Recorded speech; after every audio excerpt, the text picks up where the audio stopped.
ఇవాళ అంబేద్కర్ జయంతి సందర్భంగా హైదరాబాద్ లో పోలీసులు ట్రాఫిక్ ఆంక్షలు విధించారు. ఓల్డ్ అంబేద్కర్ జంక్షన్ నెక్లెస్ రోడ్లోని అంబేద్కర్ స్క్వేర్ వద్ద నిర్వహించనున్న వేడుకల సందర్భంగా ఉదయం 10 గంటల నుంచి రాత్రి 8 గంటల వరకు ట్రాఫిక్ మళ్లింపులు ఉంటాయని ట్రాఫిక్ పోలీసులు తెలిపారు.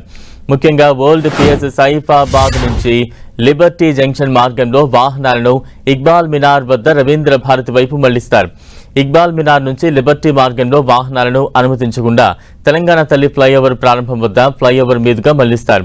బషీర్బాగ్ నుంచి సెక్రటేరియట్ వాహనాలను హోప్ హాస్పిటల్ లేన్ వద్ద క్రిస్టల్ జంక్షన్ ఐటీ జంక్షన్ మీదుగా సెక్రటేరియట్ వైపు మళ్లిస్తారు. లిబర్టీ నుంచి ఓల్డ్ అంబేద్కర్ జంక్షన్ వైపు వాహనాలను జేహెచ్ఎంసీ కార్యాలయం వద్ద సెక్రటేరియట్ జంక్షన్ వైపు మళ్లిస్తారు. అప్పర్ ట్యాంక్ బండ్ నుంచి లిబర్టీ వైపు వచ్చే వాహనాలను అంబేద్కర్ విగ్రహం వద్ద సెక్రటేరియట్ జంక్షన్ వైపు మళ్లిస్తారు.